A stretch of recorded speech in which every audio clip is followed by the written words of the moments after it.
अस्सलाम वालेकुम। अच्छा, एसोसिएट मैंने लास्ट क्लास में शुरू किया था और ये मैंने भी सारी पुरानी फिगर्स बस लिखी हैं बोर्ड पे, मैं इनको कराता हूँ रिवाइज। उसके अलावा मैंने आपसे कहा था कि और दुआ भी की थी कि मास्टर क्वेश्चन कराएं रिवाइज। अगर किसी ने किया है और डेफर टैक्स के अलावा कुछ पूछना है तो पूछें।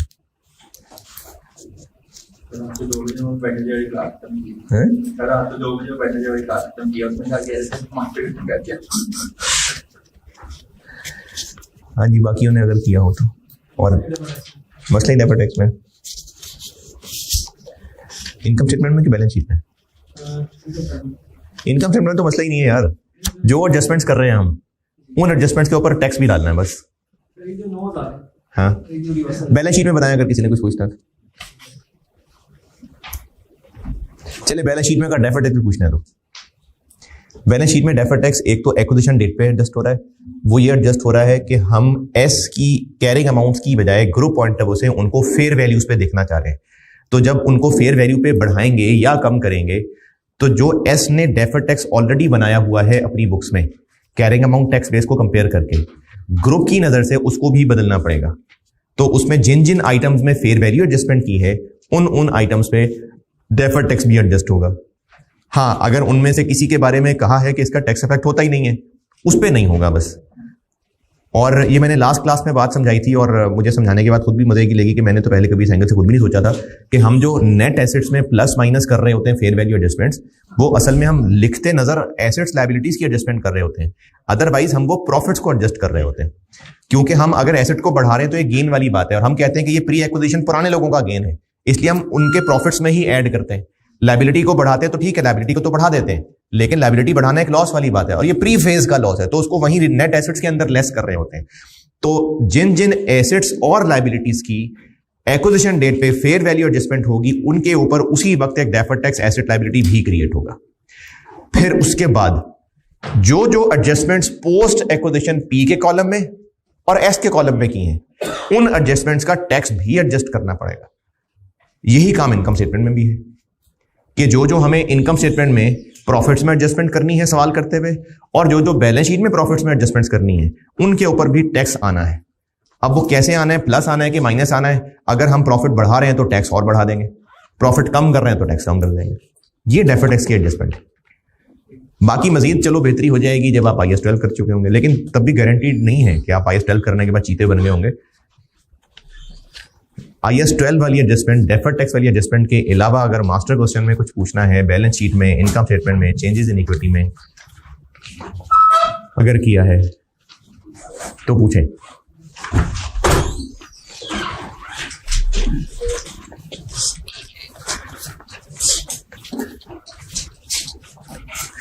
यार अब तो सुबह उठने का मतलब भी नहीं था, 12 बजे क्लास रखी मैंने, अब भी 12:30 तक आ रहे हैं।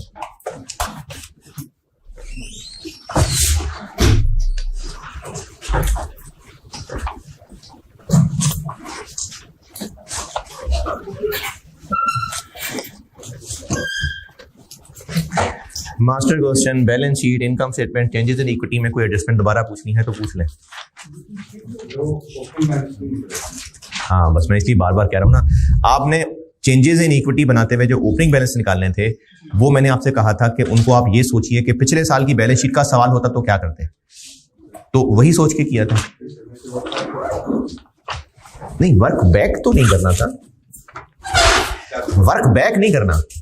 आप ईयर एंड की बैलेंस शीट बनाते हुए जो रिटेन अर्निंग्स में एडजस्टमेंट्स करते हैं वो आप एक्विजिशन से चलते हैं और इस ईयर एंड तक पहुंचते हैं।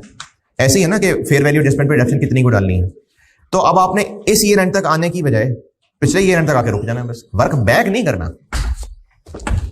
ओपनिंग बैलेंसेस निकालते हुए जैसे मिसाल देता हूं कि एक्स्ट्रा डेप्रिसिएशन हम लेस कर रहे होते हैं फेयर वैल्यू एडजस्टमेंट, या चलो वो ब्रांड बनाया था उसकी अमोर्टाइजेशन चार्ज करनी थी, तो पहले हम एक्विजिशन डेट से जो कि थी 1 जुलाई 18, ये मैं मास्टर क्वेश्चन वाले की बात कर रहा हूं, 30 जून 20 की हम लोग बैलेंस शीट बना रहे थे।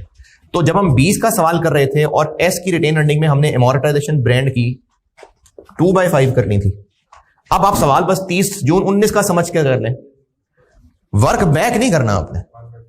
आप यहां से आए और बस यहीं रुक जाएं, तो वो जो 2 साल की अमोर्टाइजेशन लेस करनी थी 1 साल की कर देना। जो इस साल गुडविल का इंपेयरमेंट लॉस था वो लिखा हुआ, वो था ही सिर्फ 20 का मसला, 19 तक वो मसला ही नहीं था। जो फेयर वैल्यू कंटिजेंट लायबिलिटी पे इतना तो टाइम लगा लिया वैसे, तो वो अब आप 19 तक का सोचें और बस वहीं रिजॉल्व कर दें, और 19 तक जबानी कर भी लिया था हमने उस दिन रिजॉल्व।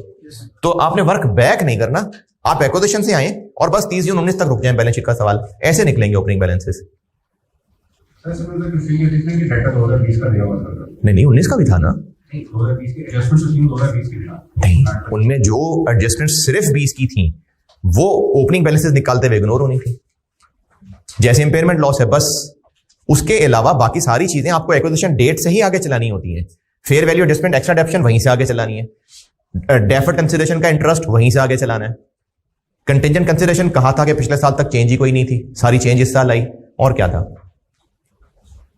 यूआरपी था ही सारा इस साल, पिछले साल था ही कुछ नहीं।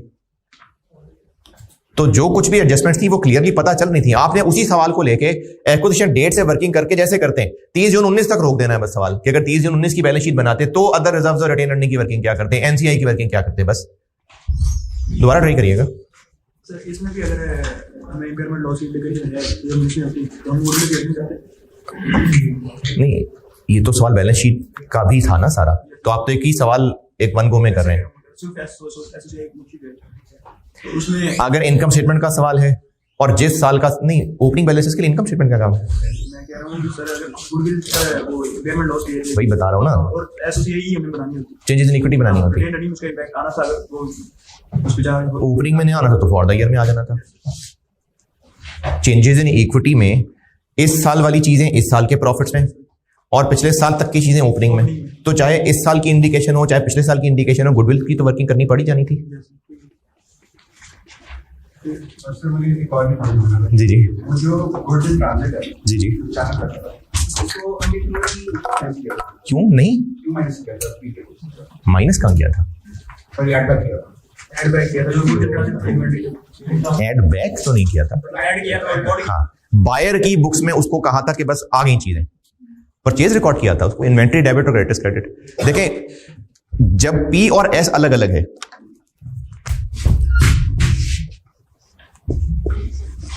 पी और एस अलग अलग है, इसने चीजें बेच दी, इसने अपने पास डेटर डेबिट सेल्स क्रेडिट कर ली, लेकिन वो गुड्स अभी इधर रस्ते में है, अभी यहां इन रस्ते में है, अभी एस के पास पहुंची ही नहीं।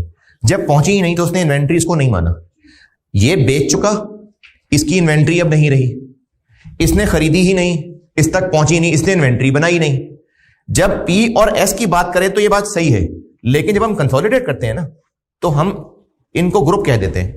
अब ये जो रास्ते में कई चीजें पड़ी हैं ये ग्रुप क्वांटा वैसे तो इन्वेंट्री हो गई है ना, तो इसलिए जिसके पास नहीं पहुंची हम ग्रुप बनाते हुए कहते हैं पहुंच गई भी, समझो पहुंच गई, तो इसलिए हम इसको परचेज रिकॉर्ड कर लेते हैं, इन्वेंट्री डेबिट क्रेडिट क्रेडिट, इसलिए गुड्स एंड ट्रांजिट इन्वेंट्री में ऐड होता है, और चूंकि इन्वेंट्री में इसको हम खुद ऐड कर रहे होते हैं तो इससे यूआरपी भी होता है।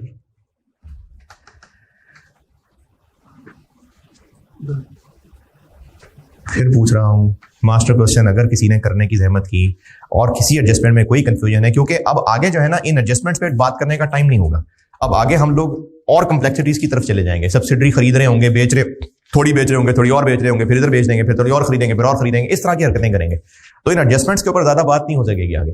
इसलिए इस पर इतना टाइम भी मैंने लगाया इन बेसिक्स के ऊपर कि आप इन एडजस्टमेंट्स को अच्छी तरह से खंगाल लें, और कंटिजेंट लायबिलिटी मेरी तो इंप्रूवमेंट हो गई, मैंने पहले इतना मैंने भी नहीं सोचा था कभी, मैंने तो बड़ा सीख लिया कंटिजेंट लायबिलिटी में। जी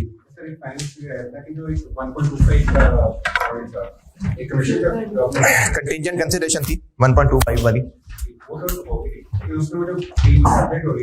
लेकिन वो 2020 में हो रही थी, 19 तक वो नहीं थी, तो इसलिए जब आप ओपनिंग रिटेन अर्निंग्स वगैरह निकाल रहे होंगे तो उसमें उसका कोई एडजस्टमेंट का काम नहीं आएगा, क्योंकि वो उसने लिखा हुआ था कि 19 तक कोई चेंज नहीं थी, 20 में अब आके हमने चेंज की थी कि अब पक्का हो गया था कि पैसे देने पड़ेंगे, तो उसको फिर हमने एकदम से 1.25 से उठा के 3 तक पहुंचाया था, तो इसलिए वो 20 में एक्सपेंस बनाया था।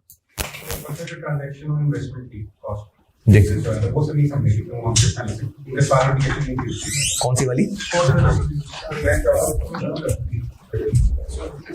नहीं मुझे नहीं बात समझ आई। उसमें आ रही है जो हमने डिफरेंस किया था फेस की बैलेंस शीट और टोटल जो आप दिखाते हैं इसको ट्रांजैक्शन कॉस्ट थी। अच्छा हाँ, कैलकुलेट कैसे कर ली थी? क्योंकि सवाल में लिखा हुआ था कि पी ने जब एस के शेयर्स खरीदे थे तो उसको इन शेयर्स के खरीदते हुए कुछ ट्रांजैक्शन कॉस्ट पड़ी थी, और पेरेंट ने उनको इन्वेस्टमेंट में ही रिकॉर्ड किया हुआ है। ग्रुप पॉइंट ऑफ व्यू से हम उसको इन्वेस्टमेंट का पार्ट इसलिए नहीं बनाते वरना वो गुडविल को ओवरस्टेट कर देगा। तो पेरेंट सवाल में लिखा हुआ था कि पी ने उसको अपनी इन्वेस्टमेंट का हिस्सा बनाया हुआ है, तो हमें यह जानना था कि वो कितना है। तो पी ने दो चीजों को इन्वेस्टमेंट का हिस्सा बनाया हुआ था, एक जो इमीडिएट कैश पे किया था और एक को ट्रांजेक्शन कॉस्ट। तो इमीडिएट कैश हमने निकाल लिया, अब पी की रिकॉर्डेड अमाउंट और उसका डिफरेंस वो ट्रांजेक्शन कॉस्ट थी, उसको फिर हमने एक्सपेंस बनाना था। और पूछें? बस कंसोलिडेशन के चीते हो गए हैं? नहीं मतलब ठीक हो गया ना काम। और ये मैं इस पे इतना टाइम इसलिए भी लगाया था क्योंकि आप में से सब लोगों ने थोड़ी मुझसे FR2 में कंसोलिडेशन पढ़ी होती है, तो आप लोगों ने हो सकता है किसी और मेथड से पढ़ी हो, किसी और तरह की वर्किंग्स की हो, तो इसलिए अलाइन हो जाएं सारे ताकि फिर बिल्डिंग खड़ी करें C5 की। तो कंसोलिडेशन अभी तक सब ओके। एसोसिएट मैंने शुरू किया था, इसको खत्म करते हैं आज। और इसकी प्रैक्टिस ना, क्योंकि इसमें दो एडजस्टमेंट्स हैं छोटी छोटी, तो इसकी प्रैक्टिस कोई ज्यादा है नहीं। इवन कि मैंने जो कैफ के सवाल भी डाले हुए असल में वो सवाल थे ही सब्सिडरी के, दो लाइनों की एडजस्टमेंट थी एसोसिएट की, तो वो भी हस्बे तौफीक अगर कोई करना चाहे तो। मैंने इन्वेस्टमेंट इन एसोसिएट की बेस यहां क्रिएट कर दी थी, वो रिवाइज करा देता हूं। पेरेंट ने अगर ए में इन्वेस्ट किया है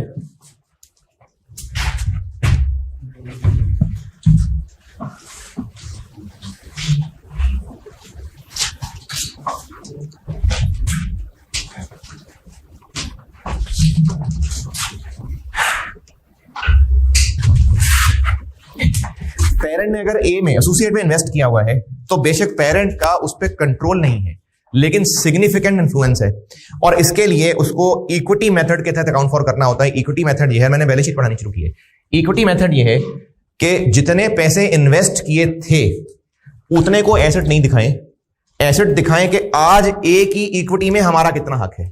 इसको समझाने के लिए मैंने बिल्कुल रिलेट किया था जैसे एनसीआई का हक होता है कि एस की इक्विटी में जो एनसीआई का हक है हम उसको एक वैल्यू देते हैं, तो पेरेंट का ए की इक्विटी में भी वैसा ही हक है।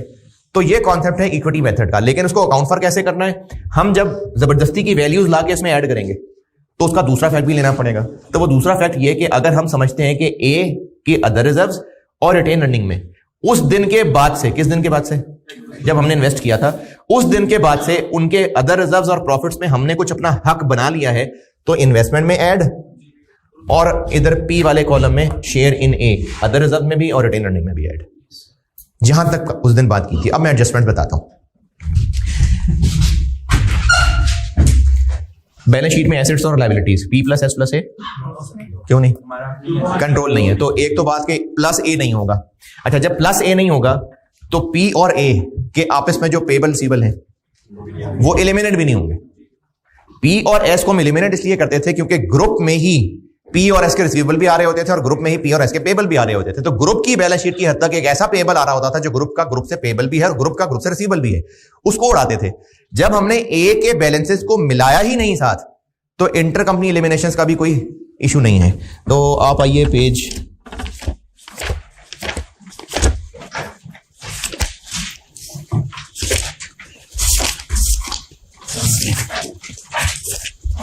जी डबल ही लिया, एक दो हो गए, एक और एक हो गए।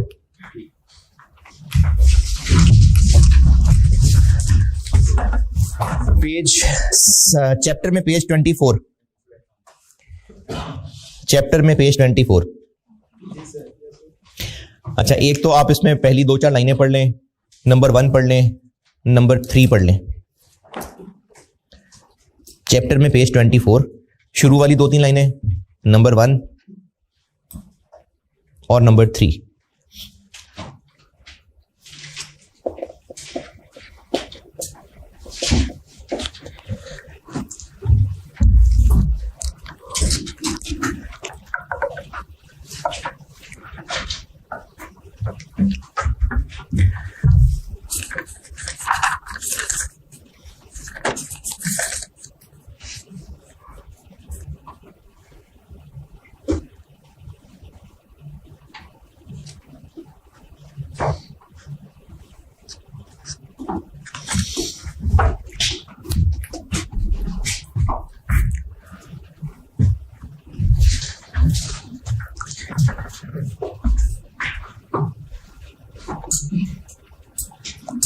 हाँ जी ऐसे ऐसे ओके। ब्रैकेट वाली बात वही जो एक दफ़ा सब्सिडरी में बताई थी कि अगर अकाउंटिंग पॉलिसीज फ़र्क हैं। नहीं, देखें सब्सिडरी के अगर एसेट्स कॉस्ट मॉडल पे थे और पेरेंट के रिवैल्यूएशन मॉडल पे थे तो हमने सब्सिडरी को भी जबरदस्ती रिवैल्यूएशन मॉडल पे डाला, सब्सिडरी का भी जबरदस्ती रिवैल्यूएशन सरप्लस क्रिएट करवाया और उसका पेरेंट का हिस्सा और एनसीआई का हिस्सा बनाया। अब हम ए के भी तो अदर रिजर्व्स का हिस्सा ले ही रहे हैं ना, तो अगर ए कॉस्ट मॉडल पे है और हम फेयर वैल्यू रिवैल्यूएशन मॉडल पे हैं तो हमने फिर ए को भी रिवैल्यूएशन मॉडल पे करना है, और जब उसको रिवैल्यूएशन मॉडल पे करेंगे तो उसका भी एक जबरदस्ती अदर रिजर्व क्रिएट कराएंगे ताकि उसका 30% यहां ले सके। वो तो आ ही जाएगा ना जब आप ये फिगर इधर लिखेंगे और फिर इसी को यहां लिखेंगे। देखिए एक बार ये आंसर निकला है ना, इसी का 30 इधर और यही फिगर नहीं 70 नहीं, जो इसका 30 लगा के यहां आंसर आया वही फिगर यहां, वही फिगर यहां, यानी हमने जो आंसर निकालना है जो इसका शेयर उसको दो जगह लिखना है। नहीं ये तो मैंने सिर्फ वो हाँ जी डेप्रिसिएशन भी और करेंगे, वो भी इधर ही करेंगे, इधर ही। अच्छा अब देखें पॉइंट नंबर 2 समझाता हूं, पॉइंट नंबर 2 समझाता हूं। पेरेंट का ये एक एसेट है, इन्वेस्टमेंट इन एसोसिएट एक एसेट है, तो इस एसेट पे IAS 36 की इंपेयरमेंट लग जाएगी।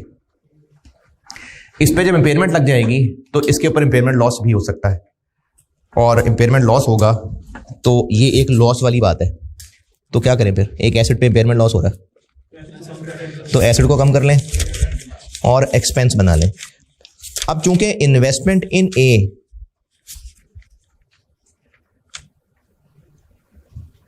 ये देखिए ना, पहला चैप्टर का पहला ही पेज, पहले चैप्टर का पहला ही पेज,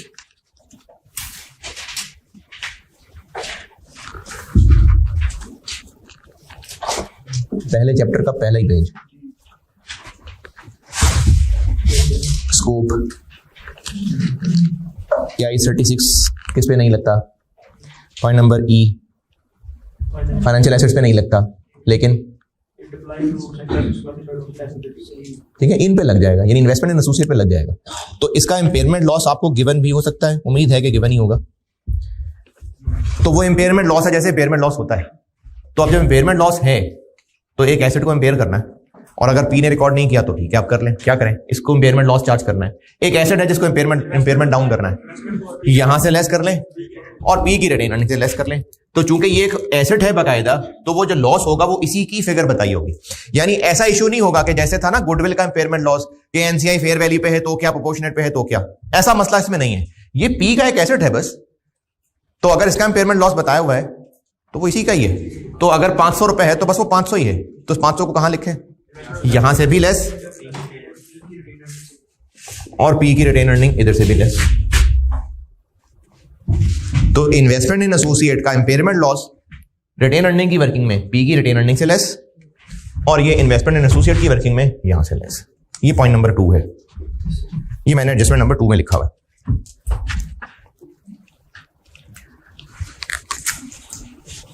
अब ये जो सब्सिडी पे इतनी मेहनत कर ली, 7-8 क्लासें लगा ली, तो अब ये एसोसिएट वाली मैं एडजस्टमेंट्स बस बता रहा हूं और हम आगे चल रहे हैं, क्योंकि इसका ना अब ये चीज यहां से लेस करनी है और वहां से लेस करनी है, इसके लिए क्या आप सवाल करें, वो जब सीफैब के पास पेपर के करेंगे तो उसमें आ जाएंगे बीच में ये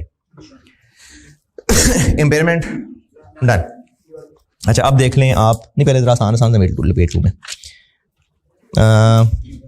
पॉइंट नंबर 8 देख लें, पॉइंट नंबर 8 पहले जरा आसान आसान चीजें लपेट लूं। पॉइंट नंबर 8, अगर अगर पी ने ए के शेयर्स में तो इन्वेस्टमेंट की है, वो तो चलो यहां है ही है, लेकिन साथ इसने इसको कोई लोन भी दिया हुआ है, इसके डिवेंचर में भी इन्वेस्टमेंट की हुई है, तो है तो वो भी ए में, तो अलग अलग क्या करनी है दिखा के इसी में ही मिला नहीं, नेट नहीं ऐड। अगर पी ने ए में कोई और भी इन्वेस्टमेंट्स की हैं, उसको लोन दिया हुआ है, डिवेंचर में इन्वेस्ट किया हुआ है, तो अलग प्रेजेंट करने की बजाय उसको भी यही साथ मिला लें। यानी ये कोई एडजस्टमेंट नहीं है सच, ये बस कहा है कि इसके साथ ही जोड़ लें उसको। ये नंबर 8 है।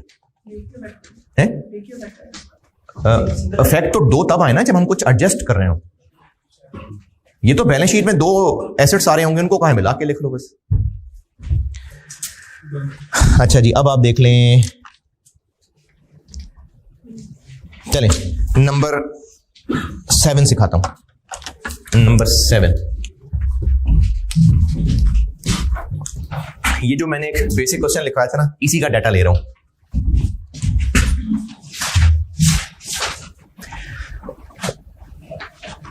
वर्किंग वन हमने गुडविल की थी, और मैंने जब इसको सॉल्व किया था तो मैंने यहां एस लिखा भी था।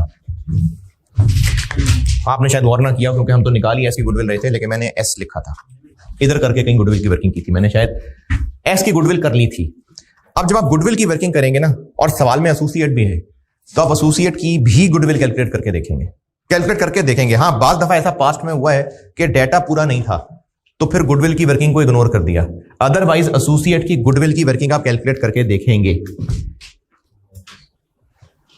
अब इसको कैसे कैलकुलेट करेंगे? ये जिस तरह एस की कैलकुलेट करते हैं उससे थोड़ा सा डिफरेंट, बस सिर्फ वो पोर्शन जितना हमने इन्वेस्ट किया। ए के शेयर्स उस वक्त कितने के खरीदे थे? 14,000।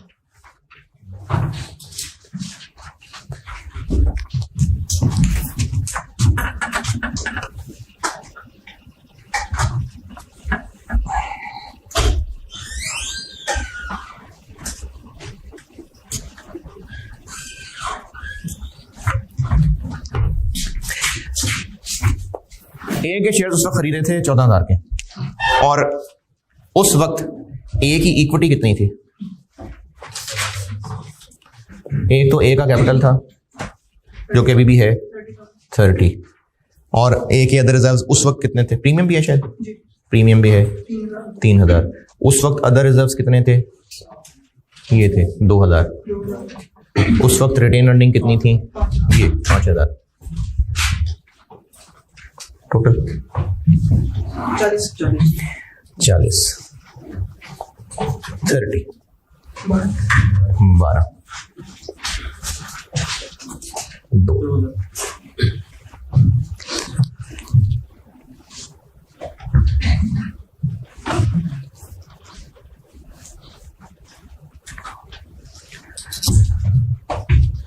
ये 14,000 यहां ऑलरेडी आ रहा है, तो ये 2,000 जो हमने ए के शेयर्स खरीदते हुए ज्यादा पैसे दिए। क्यों ज्यादा पैसे दिए? अच्छा, ये गुडविल की कैलकुलेशन ये समझ आई क्या किया? आदो के एस की हम इस तरह शेयर लगा के नहीं कर रहे होते, लेकिन ठीक है, लॉजिकल कैलकुलेशन है। इतने के शेयर्स खरीदे जो उस वक्त बनते इतने के थे, तो 2,000 रुपए ज्यादा दिए। क्यों ज्यादा दिए? ए की गुडविल होगी, तो हमने ए में शेयर्स खरीदते हुए पैसे ज्यादा दिए। ये 2,000 इस 14 में शामिल है, या ये दो को अलग से चीज है? शामिल है, तभी तो इसमें से माइनस करके ये निकाला है आपने। एसोसिएट के सवाल में, अच्छा सवाल वो ना सादा सब्सिडरी वाला ही होगा, एसोसिएट एक एडजस्टमेंट होगी, तो आपने एसोसिएट की गुडविल भी निकालनी है। अगर तो आई गुडविल वो पॉजिटिव, तो बस ठीक है, अब लिखा हुआ है तो लिखा तो हुआ है, मिटा तो नहीं सकते, बस इसका काम यही खत्म हो गया। पॉजिटिव है तो बस ठीक है, जितने पैसे दिए मैं उतने पे आएगी इन्वेस्टमेंट। लेकिन अगर इसका आंसर नेगेटिव आ जाता, मिसाल के तौर पे ये होता 50,000 और यहां आ जाता 15,000, तो 1,000 नेगेटिव गुडविल आ जाती। नेगेटिव गुडविल का मतलब है कि हमने इस इन्वेस्टमेंट को सस्ता खरीदा हुआ, यानी जितना हमारा उस पे हक था उससे कम पैसे दिए हुए। इसको दो एंगल से देखते हैं। एक तो जितना उस पे हमारा हक बनता है। अच्छा, हम इक्विटी मेथड में इन्वेस्टमेंट इन ए क्या अमाउंट शो कर रहे हैं? कॉन्सेप्ट क्या इक्विटी मेथड का? कि हमारा ए की इक्विटी में हक कितना है। तो नेगेटिव गुडविल का मतलब एक एस्पेक्ट तो ये है कि जितना हमारा उस पे हक है हम उसको कम शो कर रहे हैं। दूसरा एस्पेक्ट ये बनता है कि हमने उनको बेवकूफ बना के, उनकी मजबूरी का फायदा उठा के सस्ते में खरीद लिया। तो ये तो एक इनकम वाली बात है, एस में भी इसको इनकम ही कहा करते थे। तो अगर ए की गुडविल पॉजिटिव निकली तो बस यहीं छोड़ दें, लेकिन अगर नेगेटिव निकली तो दो एक्सपेक्ट, एक तो हमारे लिए इनकम वाली बात है, दूसरा ये इन्वेस्टमेंट अंडरस्टेट हो रही है।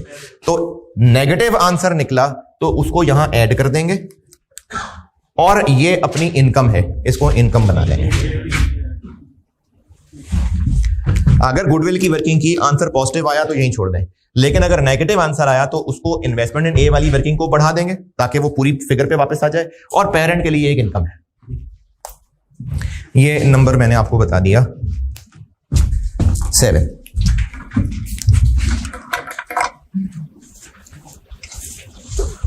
जी जी, ये भी आगे करता हूं बात। हाँ, नहीं पसंद नहीं ना, बार्गेन परचेज रख लें, बार्गेन परचेज कह लें।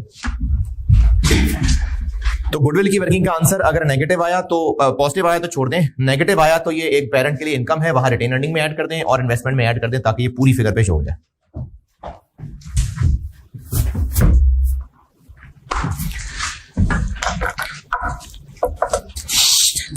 Addition 7 done. अब अगर ये गुडविल निकालनी है तो सही गुडविल तभी पता चलती है जब ये सही फेयर वर्थ पे आ रहा हो। तो only for the purpose of goodwill calculation हमें ए के एसेट्स लायबिलिटीज की फेयर वैल्यू एडजस्टमेंट करनी पड़ सकती है। अच्छा, ए के एसेट्स को कंसोलिडेट कर रहे हैं हम? नहीं, इसलिए ये नहीं करना कि यहां पर पॉजिटिव तो यहां भी लिखेंगे और पीपी में ऐड भी करेंगे, ये नहीं करना। हमने सिर्फ ये वर्किंग साइड पे की थी ये देखने के लिए कि नेगेटिव तो नहीं आ रही। नेगेटिव आना था तो इसके आंसर को अपनी बुक्स में जगह देनी थी, अगर पॉजिटिव आना था तो कुछ नहीं करना था। तो इसलिए ये जो यहां पर एडजस्टमेंट हो रही है ये सिर्फ गुडविल कैलकुलेशन सही हो जाए सिर्फ इसलिए हो रही है। तो इसलिए इस लाल वाली एडजस्टमेंट का डबल इफेक्ट नहीं देना, क्योंकि हमने जो इसका आंसर निकलना था अगर पॉजिटिव तो उसको वैसे ही छोड़ देना था, अगर नेगेटिव तो उस एंड आंसर के हमने खुद ही दो इफेक्ट ले लेने थे। देखें, ये जो जब एस की गुडविल निकाल रहे होते हैं ना तो एस को हम पूरा पूरा कंसोलिडेट कर रहे होते हैं, एस के एसेट साथ मिला रहे होते हैं, इसलिए फेयर वैल्यू एडजस्टमेंट को हमें खुद पीपी में ऐड भी करना पड़ता है। लेकिन एसोसिएट के लिए ये हमने सिर्फ एक कैलकुलेशन चेक करके देखी थी कि क्या इसको हमने कंसिडर करें या ना करें। आंसर पॉजिटिव आया था तो इस वर्किंग को यहीं छोड़ दिया, किया ही नहीं कुछ एडजस्ट।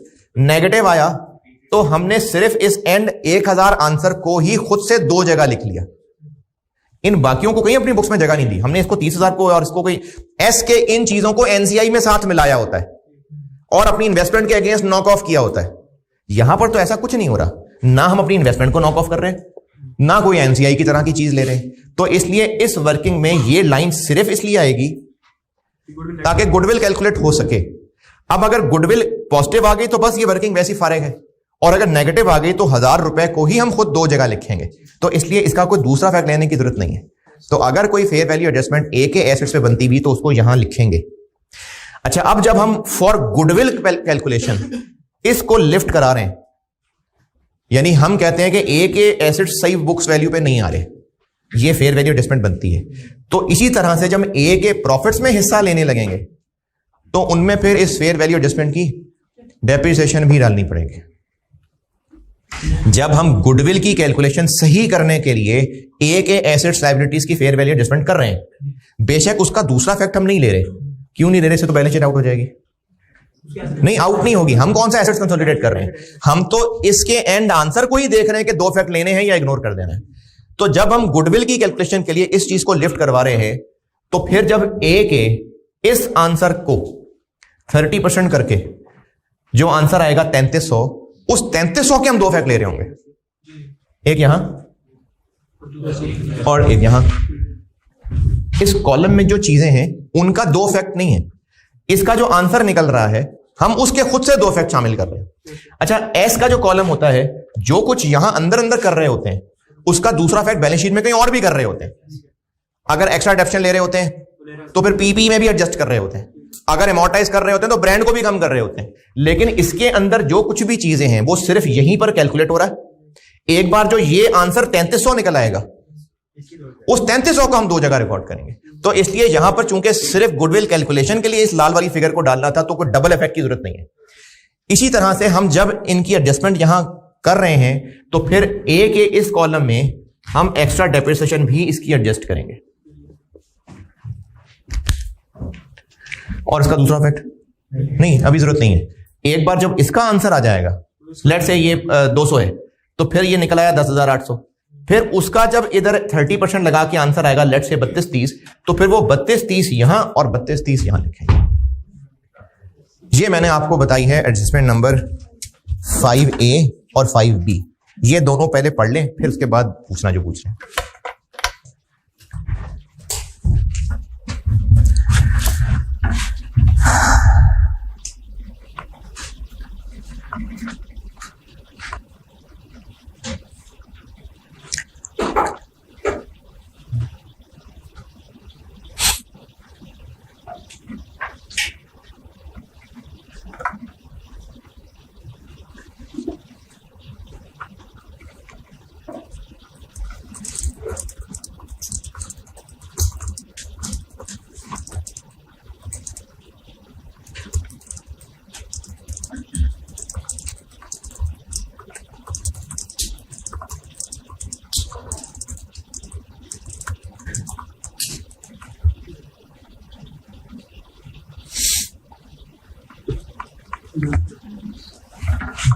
अब बोलिए क्या कुछ। सर जो हमने गुडविल में अगर पॉजिटिव आ जाती है फेवर एडजस्टमेंट की बात, तो हमने इसको एसेट्स में लेवल से गुडविल ना हमने बीबी में ऐड किया। नहीं, अगर पॉजिटिव आ रही है तो बस ठीक है, 14,000 में वो है ऑलरेडी। 14,000 इससे ज्यादा है तभी तो पॉजिटिव आंसर आ रहा है, तो वो उसमें 14 में ऑलरेडी है। तो देखिए ना, अब हमारे पास ना एस ने ना ए ने कैलकुलेट किया एसिड बढ़ाया अपना फेवर एडजस्टमेंट की वजह से, ना ए ने एसिड बढ़ाया ना बी ने एसिड बढ़ाया। तो जब वो है ही नहीं एसिड तो उसकी डेप्रिसिएशन क्यों क्या होगा? एक चीज है ही नहीं, उसकी डेप्रिसिएशन हम कैलकुलेट करते हैं। लेकिन हमने गुडविल की कैलकुलेशन में उसको माना कि वो है, तो उसका फायदा क्या है गुडविल की कैलकुलेशन का, जब हमने गुडविल को अकाउंट फॉर ही नहीं किया। अच्छा क्या पता नेगेटिव आ जाती, तो फिर तो अकाउंट फॉर हो रही है ना। अगर ये आंसर इसके लिखने से ये 15 की बजाय 16,000 हो जाता तो फिर तो हम कर ही रहे होते हैं, जैसे अकाउंट फॉर कर रहे होते हैं। लेकिन बात सिर्फ ये नहीं है कि इसको लिखने को यहाँ अकाउंट फॉर वहां हो रहा है कि नहीं हो रहा, बात ये है कि जब ग्रुप पॉइंट ऑफ से ए ये नहीं है ये, तो फिर ए के प्रॉफिट भी फिर ये नहीं है ये।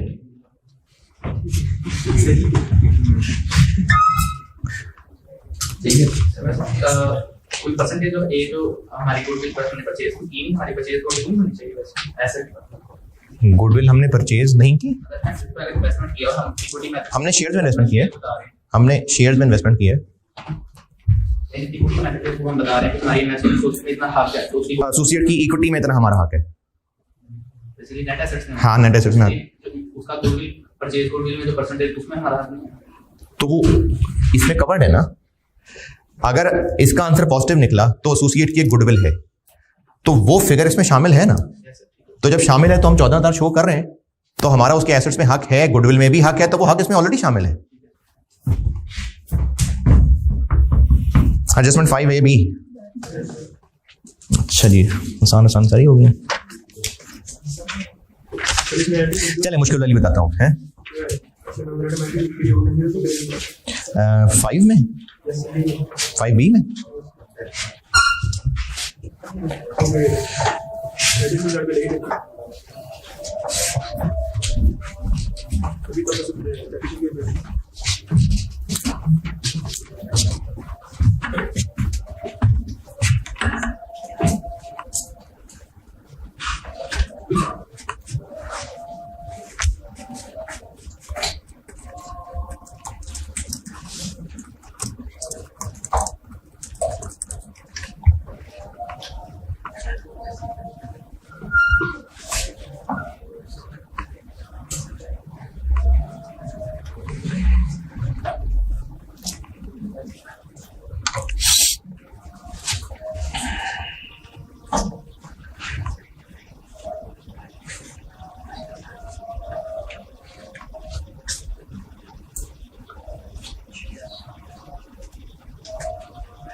जी देखो, ये पहले 11,000 है, 3300 आया, 3300 उधर 3300 उधर। अगर मैं इसमें से 1,000 और लेस कर देता हूँ तो फिर ये 10,000 आ जाएगा, और फिर वो 3300 की जगह 3,000 आ जाएगा, तो 300 वहां भी खाया गया, 300 वहां भी खाया गया। ये किया हुआ इस मेमोरेंडम एंट्री में। ये सबके बताने वाली बात नहीं थी, इसलिए बस मैंने छुपा के कर दी बात। एसोसिएट की बैलेंस शीट की एडजस्टमेंट्स बस एक यूआरपी मुश्किल सी रहेगी, इसके बाद उसके अलावा ये खत्म है balance sheet. Associate balance sheet यही है, यूआरपी की एडजस्टमेंट समझ लें, ये थोड़ी सी मुश्किल है। अगर गुड्स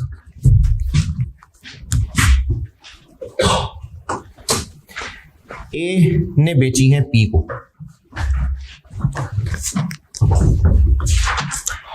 अच्छा चले एस ने बेची होती पी को,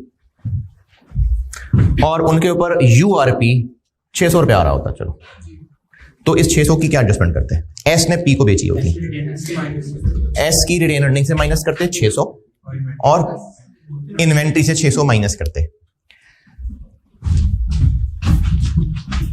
पी की इन्वेंट्री में आ रहा होता वो, तो उसमें से 600 माइनस कर देते। अच्छा, 600 एसेट में से माइनस करते और 600 रिटेन अर्निंग से माइनस करते। वो जो एस की रिटेन अर्निंग में 600 है ना, वो ग्रुप की इक्विटी में आ जाएगा अगर हम माइनस नहीं करेंगे तो। अगर हम ये 600 एडजस्ट ना करें तो एस के प्रॉफिट्स में 600 शामिल है, वो ग्रुप बैलेंस शीट में इक्विटी के अंदर वो जिंदा बाकी रह जाएगा पूरा 600 या 600 का 80%। ग्रुप बैलेंस शीट में इक्विटी में वो पूरा 600 ही शामिल रह जाएगा, 600 का 80% शामिल रह जाएगा, पूरा 600 शामिल रह जाएगा, क्योंकि उस 600 का 80 इधर आ जाएगा, 20 एनसीआई में मिल जाएगा, पूरा 600 बाकी रह जाएगा। तो इसलिए हमने इन्वेंट्री से भी 600 उड़ा दिया और इधर से भी 600 उड़ा दिया। अगर यहां से ना उड़ाएं तो ग्रुप की इक्विटी में पूरा 600 आ रहा होगा, क्योंकि उस 600 का 80 इधर और 20 एनसीआई की शक्ल में आ रहा है, वो पूरा ग्रुप के अंदर अर्निंग्स में मौजूद रह जाएगा, इक्विटी में मौजूद रह जाएगा। तो उसको वहां से भी निकाल देते हैं, एसेट में से भी 600 निकाल देते हैं। लेकिन अगर एस ने नहीं, ए ने बेचा है पी को, और ए ने जो चीजें बेची हैं उनमें भी यूआरपी 600 ही है, और ये यूआरपी कैलकुलेट करना तो ये ऐसे अब आपके ऐसे है, तो ये 600 ही है। अब वो चीजें पी के पास तो हैं, यानी पी की इन्वेंट्री में तो वो सारी चीजें पड़ी हुई हैं, लेकिन ए के प्रॉफिट्स में ये जो 600 है, अगर हम कोई एडजस्टमेंट्स ना करें तो ग्रुप बैलेंस शीट की इक्विटी के अंदर पूरा 600 नहीं पहुंचेगा, बस 30% पहुंचेगा, क्योंकि जो चीज एस के प्रॉफिट्स में शामिल है वो ग्रुप बैलेंस शीट में बहरहाल पूरी ही रह जाएगी। 80% ग्रुप रिटेन अर्निंग में मिलके, 20% एनसीआई के साथ मिलके, लेकिन जो चीज ए के प्रॉफिट्स में फालतू शामिल है वो ग्रुप की इक्विटी में पूरी नहीं पहुंच सकेगी, अगर एडजस्ट ना की तो 30% पहुंच सकेगी। ये ज्यादा ऊंची फायरिंग हो गई है, क्या समझ आ रहा है? समझ आ रहा है वाकई? वैसे कमाल है यार। जो चीज एस की रिटेन अर्निंग में है और उसको हम एडजस्ट ना करें, वो पूरी की पूरी ग्रुप इक्विटी में शामिल रह जाएगी, 80 इधर और 20 एनसीआई की शक्ल में। लेकिन जो ए की रिटेन अर्निंग में चीज शामिल है, अगर एडजस्ट ना की तो वो पूरी नहीं ग्रुप इक्विटी में होनी, बस 30% पहुंचनी है, क्योंकि ए को हम अलग से कैलकुलेट करके उसका ला ही 30% अपने ग्रुप में रहे। तो अगर हमने ये 600 एडजस्ट ना किया तो ए की रिटेन अर्निंग्स में ये 600 है, लेकिन हमारी बैलेंस शीट में उसका असर सिर्फ 180 रुपए पहुंचना है।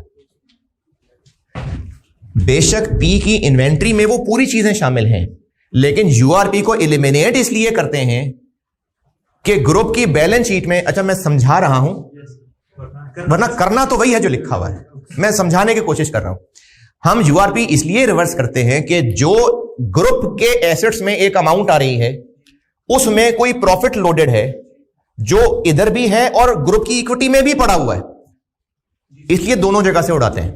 तो एस ने पी को बेचा होता तो इस इन्वेंट्री में 600 ऊपर लोडेड है और वो पूरा का पूरा 600 ग्रुप की इक्विटी के अंदर भी नजर आ रहा है, इसलिए हम 600 उड़ाएंगे पूरा।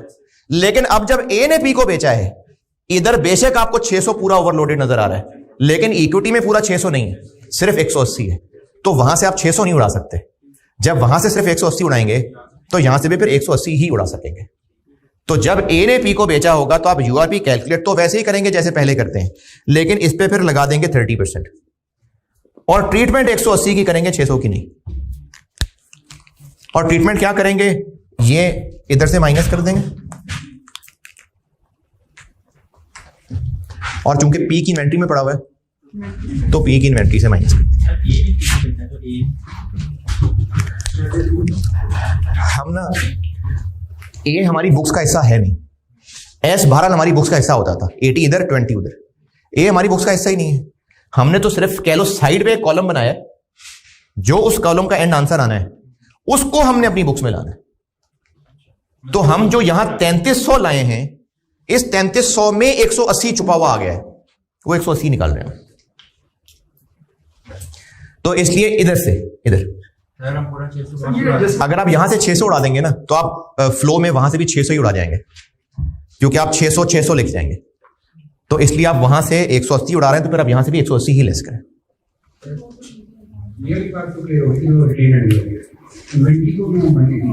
दोबारा बताता हूं, एस ने पी को बेचा हो तो हम पूरा 600 क्यों उड़ा रहे होते हैं, क्योंकि इन्वेंट्री में तो 600 ओवरलोडेड है, ग्रुप की इक्विटी के अंदर भी है, 80 ग्रुप रिटेन अर्निंग में मिला हुआ है, 20 एनसीआई की शक्ल में है, लेकिन ग्रुप की इक्विटी साइड पे पूरा 600 मौजूद है, तो वहां भी 600 फालतू है, यहां भी 600 फालतू है। लेकिन अब ए ने बेचा है तो यहां बेशक 600 फालतू है, लेकिन उधर से आप 600 उड़ा ही नहीं सकते, उधर है ही 180। तो अगर वहां से 180 कर दें और यहां से 600 कर दें तो बैलेंस शीट आउट होकर परेशान बैठे रहेंगे हैं? लेकिन जहां 600 फालतू तब होता अगर ग्रुप एसेट को बढ़ा के उधर अपनी इनकम कह रहा होता, तो फालतू चीज होती। जब ग्रुप की अर्निंग्स में आ ही सिर्फ 180 रहा है तो फिर हम यहां से उड़ाएंगे भी 180। तो इसलिए आप 600 नहीं, क्योंकि अगर आपने यहां 600 माइनस कर दिया ना तो ये कॉलम तो ठीक हो जाएगा, लेकिन आप वहां भी 600 ही कर जाएंगे। इतना नहीं याद रख पाएंगे कि यहां से 600 माइनस और वहां से 180 माइनस। अगर इतना याद रख सकते हैं तो फिर आप ये याद रख लें कि यहां से करना है माइनस। तो 180 यहां से माइनस और 180 यहां से माइनस। ये भी कह सकते हैं भैया, अगर सेलर है और उसमें हमारा कंट्रोल 30% है, 30% लेस कर रहे हैं, बाकी 70% चलो ऐसे कह लो, लेकिन करना वो है जो लिखा हुआ है। अब उसको कैसे कैसे कहना है अपने याद रखने के लिए जैसे मर्जी याद रख लें। हाँ जी, नहीं यहां से इसलिए माइनस किया है क्योंकि वो जो ए ने कमाया था वो ए की इन्वेंट्री में पड़ा हुआ है। क्या बोल दिया मैंने? जो ए ने कमाया था वो पी की इन्वेंट्री में पड़ा हुआ है। इसमें एक फिगर आ रही है जिसमें प्रॉफिट लोडेड है, तो इसलिए इसमें से माइनस किया। पी की इन्वेंट्री में पड़ा हुआ है वो, तो पी की इन्वेंट्री से ही निकालेंगे ना, इसलिए यहां से निकालेंगे। आप भी शायद कुछ पूछ रहे थे, मुझे लग रहा है जी। डन। 600 नहीं 180, वहां से भी लेस और इधर से भी लेस। और अगर पी ने ए को बेचा होता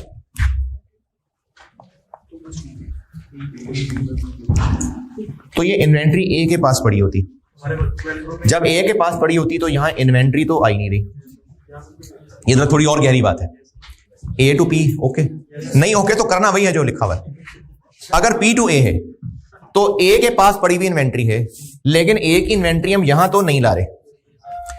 लेकिन हम ये जो आंसर है सारा, ये कॉन्सेप्ट क्या है, ये क्या चीज है? ए की इक्विटी में हमारा हिस्सा, ए की इक्विटी में हमारा हिस्सा। इक्विटी होती है नेट एसेट्स। हम कह रहे हैं ए के नेट एसेट्स में हमारा हिस्सा, तो ए के नेट एसेट्स मतलब एसेट्स माइनस लायबिलिटीज, तो उनमें इन्वेंट्री तो आ रही होगी ना, वो हैवी आ रही होगी, तो उसमें प्रॉफिट लोडेड है, तो उसके शेयर में भी प्रॉफिट लोडेड है, तो यहां से माइनस कर देंगे। नहीं, हम ए के नेट एसेट में 30% यहां दिखा रहे हैं, तो फिर यहां से माइनस 180 करेंगे। यहां से क्यों माइनस किया था? क्योंकि पी की इन्वेंट्री में था। अब ए की इन्वेंट्री तो यहां है ही नहीं, लेकिन ए के नेट एसेट्स का हिस्सा तो ये है, तो इसलिए यहां से माइनस कर देंगे। और दूसरा, चूंकि पी ने कमाया है तो पी की अर्निंग से माइनस करना। तो एंड कंक्लूजन ये है कि चाहे ए बेचे चाहे पी बेचे, यहां से तो होना ही होना है लेस। अगर ए ने बेचा है तो इन्वेंट्री से लेस, पी ने बेचा है तो इन्वेस्टमेंट में से लेस। अभी 3300 में से माइनस हो रहा है ना, अगर आप पी ने बेचा तो फिर इसे टोटल के बाद तो फिर उसमें से माइनस हो रहा है। नहीं टोटल क्या, हमने तो ग्रैंड टोटल ही करना है सारा। हमने कौन सा इनमें से इसके टुकड़े अलग टोटल करने हैं, इसके टुकड़े अलग टोटल करने हैं, हमने तो इस कॉलम का टोटल करना है। अब ये 180 आपको यहां माइनस नहीं करना, वहां करना, चलो वहां लिख दो ऊपर, आ तो इसी टोटल में ही जाएगा। तो आसानी है याद करने में कि चाहे पी ने बेचा हो चाहे ए ने बेचा हो, 600 नहीं 180 यहां से लेस। और अगर ए सेलर है तो इन्वेंट्री से लेस, पी सेलर है तो यहां से लेस। यहां से तो लेस ही लेस। अगर पी सेलर है तो इन्वेस्टमेंट में से लेस, और अगर ए सेलर था तो इन्वेंट्री से लेस। और अभी ही से पहले के दिमाग से निकले, अगर ये यूआरपी ऑन पीपी है तो यहां से लेस की बजाय, अगर ए सेलर है तो वहां से तो लेस ही लेस, पी से लेस, और अगर पी सेलर है तो वहां से तो लेस ही लेस, इन्वेस्टमेंट में से लेस। तो ये आपको एडजस्टमेंट नंबर 4 भी समझा दी और 6 भी समझा दी।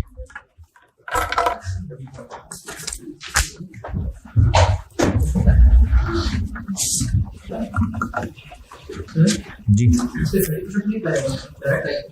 क्या नहीं, हमने यूआरपी एडजस्ट करने से पहले उसको 600 निकाल के कर लिया 30, अब इस 180 को एडजस्ट करने लगे।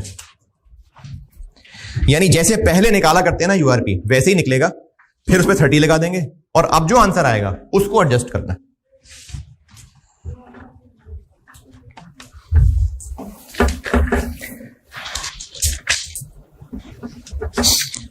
Associate balance sheet done. Associate balance sheet बस इतना ही है, बाकी इतना ही है बस है? वो एडजस्टमेंट वो है कि अगर एसोसिएट को खरीदा होता, पहले ही साल का सवाल होता और अभी बस कुछ ही महीने हुए होते, तो उसका फर्क सिर्फ यहां पड़ना था कि आपको ये फिगर अगर नहीं बताई तो वो हम फिर वो महीनों को एडजस्ट करके कैलकुलेट कर रहे होते हैं, बाकी कहीं फर्क नहीं है। अगर ए, अच्छा हाँ जी, अच्छा सवाल है। अगर ए ने पी को यूआरपी वगैरह बेचने की बजाय एस को बेचा होता तो ये 180 यहां से लेस की बजाय एस वाले कॉलम से लेस हो रहा होता बस। बाकी यहां से भी सब ऐसे ही होता और यहां से भी सब ऐसे ही होता। सिर्फ रिटेन अर्निंग में जो काम करना होता है वो इस कॉलम की बजाय इस कॉलम में कर रहे होते हैं।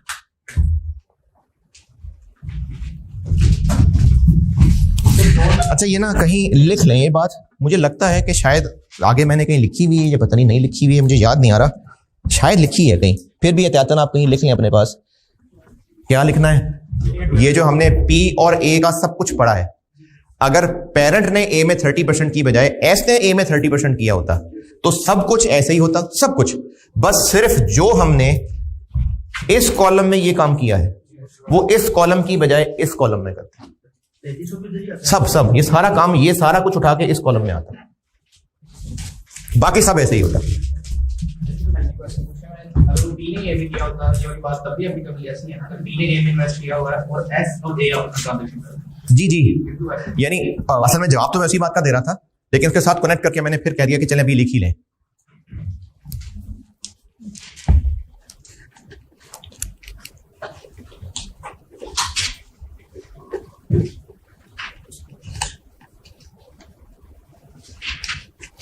शायद मैंने कॉम्प्लेक्स ग्रुप में बात लिखी हुई है शायद, लेकिन चलो खैर ना लिखी हो तो।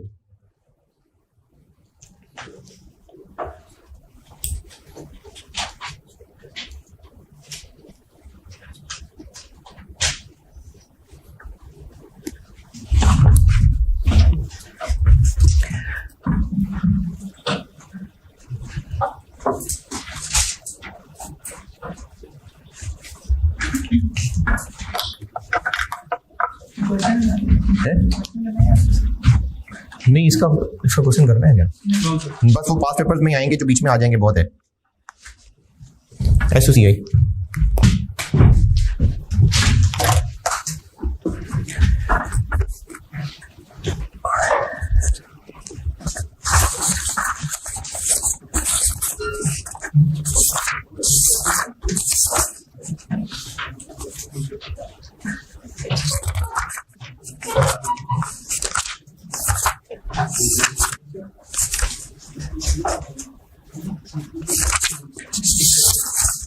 अच्छा चलें इसमें और एसओसीआई में थोड़ा सा गैप डालने के लिए ये चैप्टर कंसोलिडेशन वाले चैप्टर में पहले पेज से शुरू करते हैं। मैंने दूसरे पेज पे ये एक बात अमेंड करवाई थी कि ये जो इम्पेयरमेंट लॉस वाले डब्बे में एस के नेट एसेट्स लिखने हैं, उसमें सारी एडजस्टमेंट्स डालने के बाद इंटर कंपनी एलिमिनेशंस के अलावा ये मैंने एक एडजस्टमेंट करवा दी थी चैप्टर के पेज 2 पे। उसके बाद ये सारा कुछ करा दिया पेज, फिर पेज 9 पे ये कुछ अदर एडजस्टमेंट्स हैं, ये मैंने भी होल्ड की थी कि सवालों में आएंगे पॉइंट तो उनके साथ उनके कॉन्टेक्स्ट में समझाऊंगा। अच्छा उसके बाद ना चैप्टर में पेज 11 से लेके पेज 14 तक मैंने सिर्फ एक कोशिश की थी जो कि किसी दौर में की थी, इसलिए शायद परफेक्टली अपडेट ना कर सका हूं मैं इसको। कोशिश तो की होगी लेकिन शायद फिर कोई चीज एक आधी रह, कभी ये होता है कि अब एक चीज आई मैंने इसको अमेंड कर लिया, हो सकता है सब पेजेस में ना फॉर्मेट में अमेंड कर पाया हूं। तो मैंने ये पेज नंबर 11 से लेके पेज नंबर 14 तक एक काम कोशिश की थी कि जितनी भी एडजस्टमेंट्स पीछे की हैं उनकी ना एक कंप्रीहेंसिव वर्किंग्स का फॉर्मेट बना दूं ताकि आपको रिवीजन में हेल्प हो। तो ये 11 से लेके 14 तक की शक्ल देख लें, चैप्टर में पेज 11 से 14 तक ये मैंने जितनी भी इससे पीछे एडजस्टमेंट सारी पढ़ाई उनको मैंने एक कंप्रिहेंसिव करके तो वर्किंग्स में डालने की कोशिश की है कि आपको रिवीजन में हेल्प हो जाए। हैं? नहीं, जब आप सब तैयार कर चुके होंगे ना और अपने आप को बार बार दोहरा रहे होंगे तो उसके लिए मैंने की थी कि शायद आपको हेल्प हो जाए इनसे। जो जो एडजस्टमेंट्स है ना मैंने सारी डाल दी वर्किंग्स में, तो इसलिए कि शायद रिवीजन में हेल्प हो। ठीक है, अच्छा इसके बाद मैंने इनकम स्टेटमेंट सारी करा दी और पेज 19 पे ये कंटिंजेंट लायबिलिटी मैंने इस लाइन को कटवा के इधर वो बोर्ड पे केसेस बना के लिखे थे। उसके अलावा इनकम स्टेटमेंट हो गई पूरी, और यहाँ भी पेज 21 से लेके 21 और 22 ये भी मैंने ऐसे ही किया हुआ, चैप्टर का पेज 21 और 22।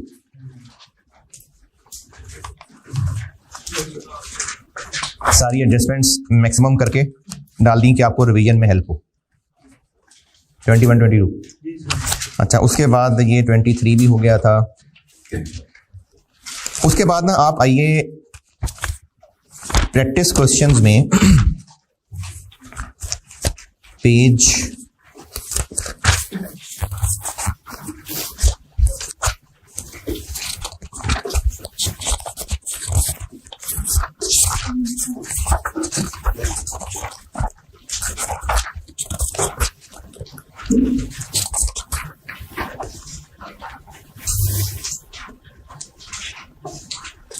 49 पे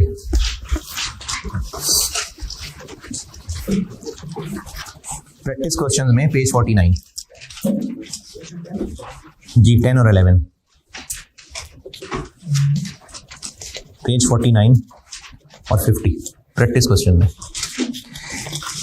ये अगर आप लोगों ने कोई बहुत पुराना कैफ नहीं किया हुआ तो आपने उम्मीद है कैफ में ये क्वेश्चंस प्रैक्टिस किए होंगे, और सी फैब में भी ना आज से कुछ 13-14 साल पहले ये 1-2 दफा टेस्ट हुए थे ऐसे सवाल कि आपको पी और एस की फाइनेंशियल स्टेटमेंट देने की बजाय ट्रायल दे दिया, तो उसमें कोई खास डिफिकल्टी नहीं है। सिर्फ जबानी बता देता हूं क्योंकि आपने कैफ में ये उम्मीदें किया होगा, और अगर नहीं भी किया होगा तो ये कोई ऐसी चीज नहीं है कि इसके ऊपर मैं आपको पूरी क्लास लगाऊं, तो इसलिए जबानी ये बात बता रहा हूं। अब आप क्वेश्चन 10 और 11 की शक्ल देखें तो पी और एस के ट्रायल दिए हैं, हालांकि हमें तो SOFPs चाहिए होती और SOCIs चाहिए होती, फिर कंसोलिडेशन करते हैं, उन्होंने ट्रायल्स दे दिए। लेकिन जो ट्रायल्स है ना ये शक्ल से ट्रायल हैं, वरना चीजें अंदर सारी वही पूरी हैं, क्योंकि SOCIs दी होती तो इनकम और एक्सपेंसेस ही दिए होते हैं ना, तो वो दिए हमें ट्रायल में। SOFPs दी होती तो एसेट्स और लायबिलिटीज दिए होने थे, वो दिए हमें ट्रायल में। तो ट्रायल अगर दे दिए सवाल में तो ये है SOFP और SOCI का सवाल। सिर्फ एक काम इसमें आपको करना पड़ेगा, सिर्फ एक काम। वो एक काम ये करना पड़ेगा कि चूंकि ट्रायल है तो इसका मतलब इनकम स्टेटमेंट बनी नहीं है अभी। जब बनी नहीं है तो प्रॉफिट नहीं निकला, जब प्रॉफिट नहीं निकला तो वो रिटेन अर्निंग्स में जाके एडेड नहीं है। तो आपके लिए ये ट्रायल का सवाल इनकम स्टेटमेंट के एतबार से तो एक इनकम स्टेटमेंट का सवाल है, लेकिन बैलेंस शीट के सवाल के एतबार से इसमें खामी यह है कि जो ट्रायल में रिटेन अर्निंग्स आ रही हैं उसमें profit for the year added नहीं है। बस वो वर्किंग में निकाल के ऐड कर लें, फिर आपकी बैलेंस शीट की भी चीजें पूरी हो जाएंगी। बस जुबानी याद हो गया ना, है ना, सब जुबानी याद हो। ट्रायल वाला सवाल अगर आ जाए, ये सीफैब में आया था बहुत पहले 2008 में कहीं या 9 में, और कैफ में भी इन्होंने कोई 2 अटेम्प्ट्स में दिया था, उसके बाद वहां भी नहीं दिया, उस बात को भी 5-6 साल गुजर गए। अगर ट्रायल है तो इनकम स्टेटमेंट का सवाल तो इनकम स्टेटमेंट की रहेगा, क्योंकि ट्रायल में भी इनकम एक्सपेंसेस वही आ रहे होंगे जो इनकम स्टेटमेंट की शक्ल बना के आ रहे होते, तो इनकम स्टेटमेंट के हवाले से तो इसमें कोई मसला नहीं है। लेकिन बैलेंस शीट के हवाले से मसला यह है कि जो ट्रायल में आइटम्स आ रही होंगी वही सारी बैलेंस शीट में भी आ रही होती, सिवाय रिटेन अर्निंग के। क्या कमी है उसमें? पी और एस का भी profit for the year added नहीं है, बस तो आप ऐड कर लें, अब बैलेंस शीट के सवाल की चीजें पूरी हो जाएंगी। नहीं देखो, इस तरह तो बहुत सारी एडजस्टमेंट्स हो सकती है ना, एरर बहुत सारे हो सकते हैं, तो हम तो उनको कंसोलिडेशन का सवाल करते हुए ब्रैकेट में ही ठीक कर रहे होते हैं। ऐसे सवाल भी तो है ना, कहा आपको पी ने एंट्री नहीं की हुई, एस ने एंट्री नहीं की हुई, फिर भी हम उनको ब्रैकेट्स में ही एडजस्ट करते हैं। तो इसलिए एडजस्टमेंट्स को रहने दें, वो सवाल करते हुए नॉर्मली जैसे करते हैं वैसे कर लेंगे, सिर्फ रिटेन अर्निंग की शक्ल ठीक कर लें बस।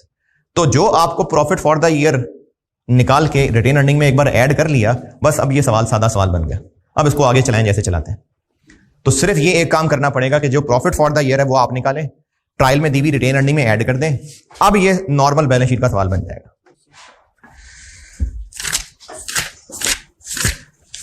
बाकी ये सारे सवाल सेट 1 में भी, सेट 2 में भी और सेट 3 में भी मैंने सिर्फ कैफ के सवाल ऐड किए हुए हैं। और पिछले वीक में मुझे आप लोगों को काम देकर खुद ही आइडिया हो गया था कि करने वरने किसी ने नहीं है। अगर किसी ने करने हो तो वो जरूर करे और मुझसे अलग से पूछ ले, लेकिन बाकी सबके लिए बस मास्टर क्वेश्चन ही पूरा कर लें तो बहुत है। उसके बाद पास पेपर्स की प्रैक्टिस ही इतनी करनी है कि चीजें आप बार बार रिवाइज कर ही लेंगे। तो इसलिए जो सिर्फ मास्टर क्वेश्चन भी कर ले तो वो भी काफी है। चलें एसओसीआई कराता हूं, फिर अगली क्लास में तो IFRS 11 और सोचा तो पास पेपर का एक सवाल है, देखें क्या करते हैं। वक्फा बराए नमाज कर लेते हैं, इनकम स्टेटमेंट तो कर लें। ये 12:30 तो आए हैं आप लोगों की, घंटा तो हुआ है पढ़ते हुए।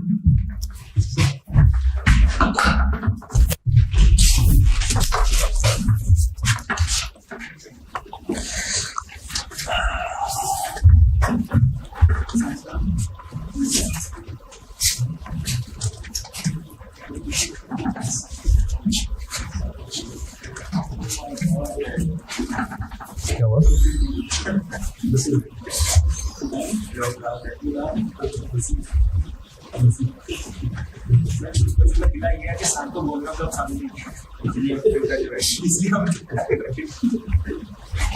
तो मुझे तो आपका आना भी पसंद नहीं है।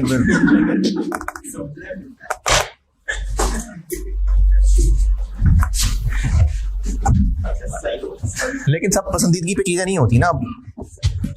अच्छे बुरे तजुर्बे जिंदगी में होते रहते हैं, आजमाइशें आती रहती हैं। हैं? हाँ वही कह रहा हूँ ना, सारा कुछ तो नहीं है ना कि ख्वाहिशें पूरी हों या पसंदीदगी हो। और अब आपकी फर्म के पार्टनर ने भी आपको रजिस्टर तो बहरहाल किया ही होगा ना,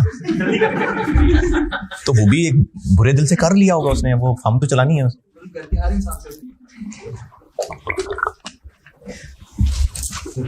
लेकिन आप पूछें, मैंने तो फुजूल भी कहा था यार, आप स्टूडेंट बन के सवाल पूछें, मैं बिल्कुल बताऊंगा। आप कहा के आप पूछें।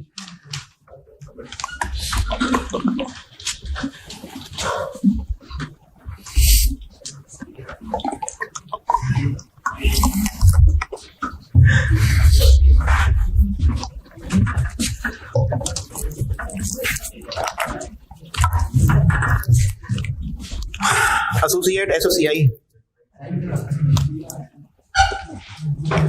पूछना है सीरियसली, कुछ सीरियसली कोई एसोसिएट में, बैलेंस शीट में कुछ, मास्टर क्वेश्चन में कुछ।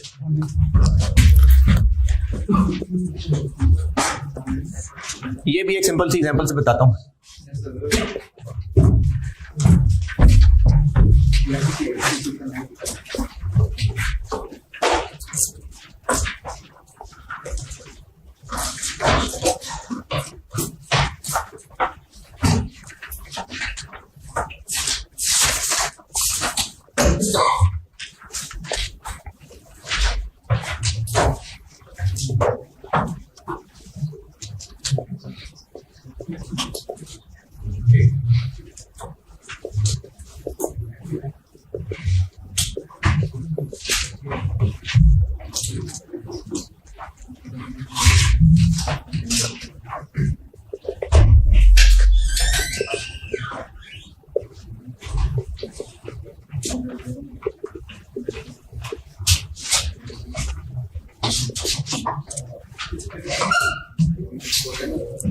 चलिए वैल्यूज लिखें, लिख लें, अंग्रेजी लिख लें पहले, अंग्रेजी लिख लें पहले, फिर वैल्यूज बताता हूं।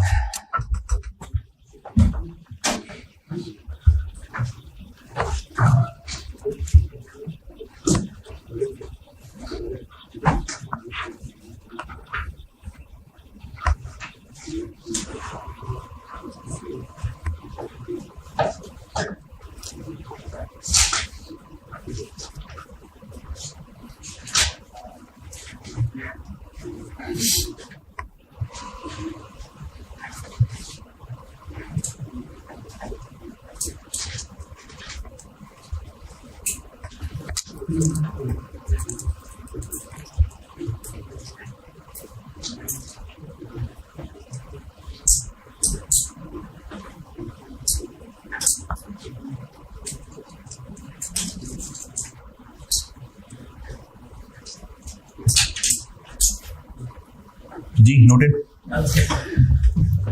चलिए लिखें वैल्यूज। 120,000, 100,000, मतलब आगे आगे PSA बता रहा हूँ। 120,000, 100,000 और 90,000 सेल्स हो गई। कॉस्ट ऑफ सेल्स,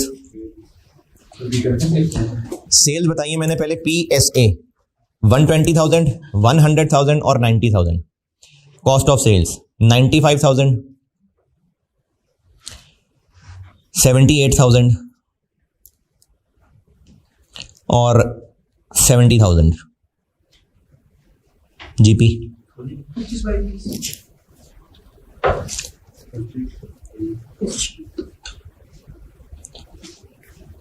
जीपी हो गया 25, 22 और 20। Distribution cost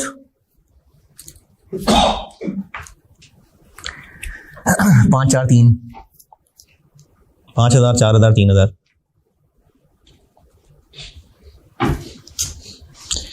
admin cost 3, 4, 5, 3,000, 4,000, 5,000। Finance cost 3, 2, 1, 3,000, 2,000, 1,000। और अदर इनकम 6, 5, 4, 6,000, 4,000, 6,000, 5,000, 4,000। PBT निकालें।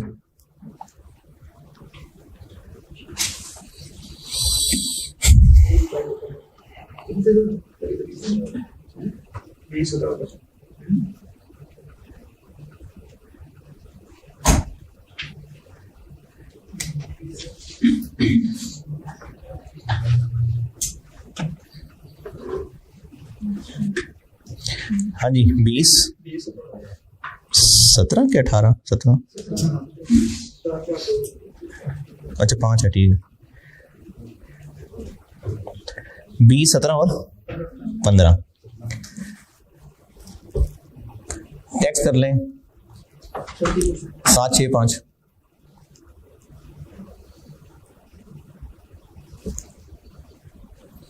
पैट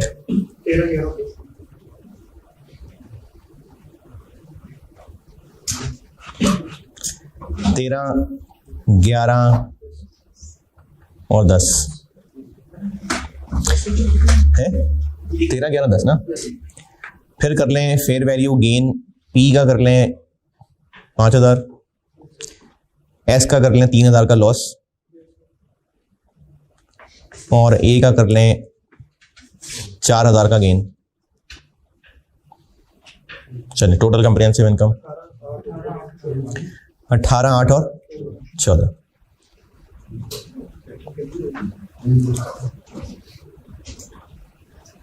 चलिए ये हो गया एसोसीआई। और P का S में हिस्सा है 75% और A में हिस्सा है 40%। S में 75% है और A में 40% है।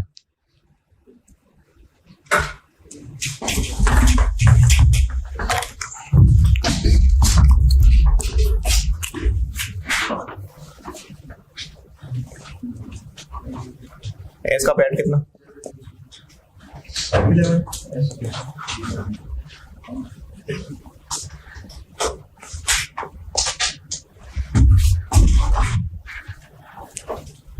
275।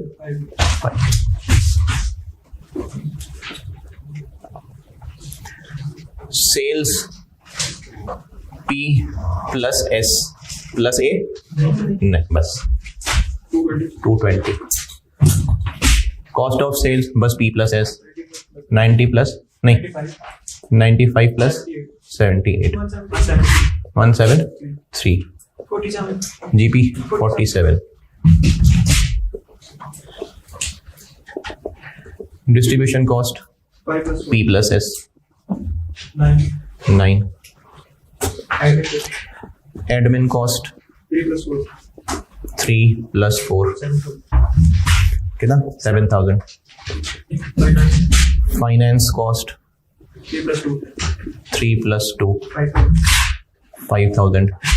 other income other income 6 plus 5 6 plus 5 11 11,000. और एक लाइन छोड़ी है मैंने, एक लाइन छोड़ी है इसके नीचे, इसका टोटल भी फिर अभी नहीं करूँगा। ये आ जाएगा पीबीटी और tax P plus S 13 7 plus 6 7 plus 6 7 plus 6। ये अदर इनकम और पीबीटी के दरमियान एक लाइन छोड़ी है मैंने, इसलिए पीबीटी का टोटल भी नहीं किया। 13 और इसीलिए पैड भी नहीं निकला।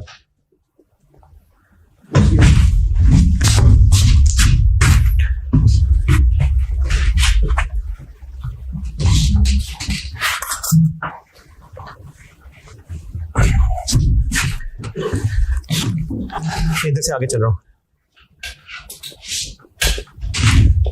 फेयर वैल्यू गेन या loss P plus S 5 minus 3 5 minus 3 2000 2000। यहाँ पर एक और लाइन छोड़ी है मैंने, टोटल कॉम्प्रिहेंसिव इनकम।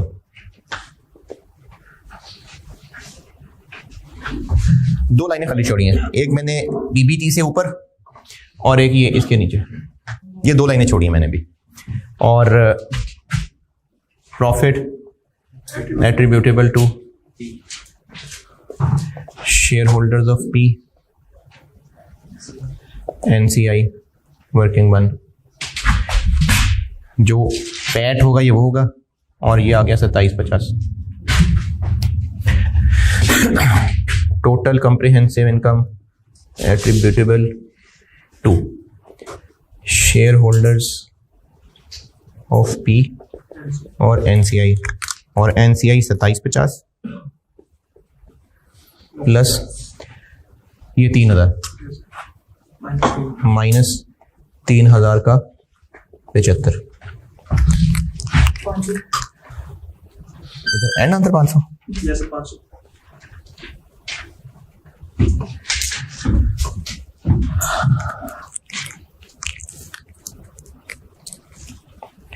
यहां तक पहुंचे फिर एसोसिएट सिखाता हूं। Oh sorry 25। 2000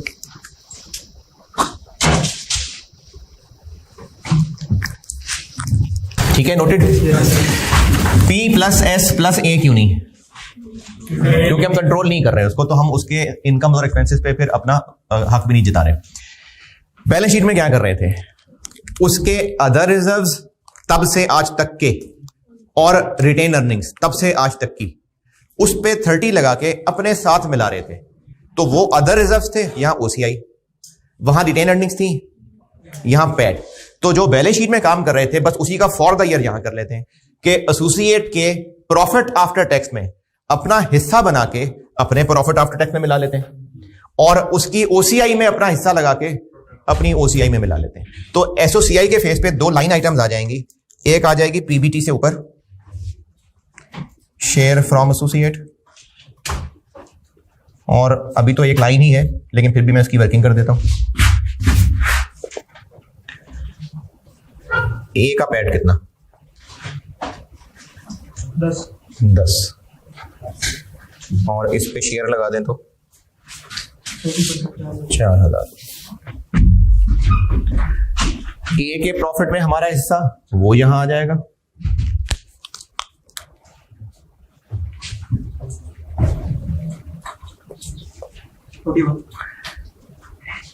$41 28। अच्छा, ये ए के पैट में हिस्सा लिया है तो फिर अपने पैट में क्यों नहीं ऐड किया? मैंने तो पीबीटी से ऊपर कर दिया।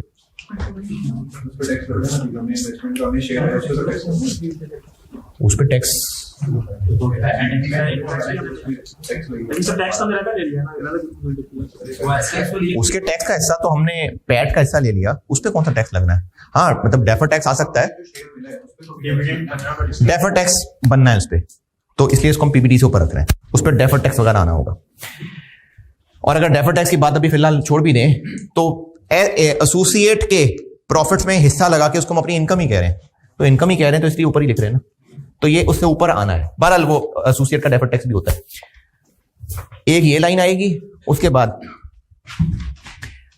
एसोसिएट के ओसीआई में हमारा हिस्सा, वो यहां पर एक लाइन आ जाएगी और इसकी वर्किंग की जरूरत नहीं है, ब्रैकेट में ही काफी है। ए का ओसीआई कितना? 4000। अच्छा ये 4 नहीं है, ठीक है, का 40% 1600, तो 28 और ये 2 और 1600 31,600, तो वो 28 आ जाएगा इधर और 31,600 आ जाएगा इधर, और ये बन जाएगा 25,250 और ये बन जाएगा 29,600। ये होती है एसओसीआई में एसोसिएट की इन्वॉल्वमेंट, कि एसोसिएट के पैट में हमारा हिस्सा यहां और उसकी ओसीआई में हमारा हिस्सा यहां। चलें अब कर लें वक्फा बरए नमाज, फिर आके मैं इसकी एडजस्टमेंट्स कराता हूं और जॉइंट अरेंजमेंट्स कराता हूं।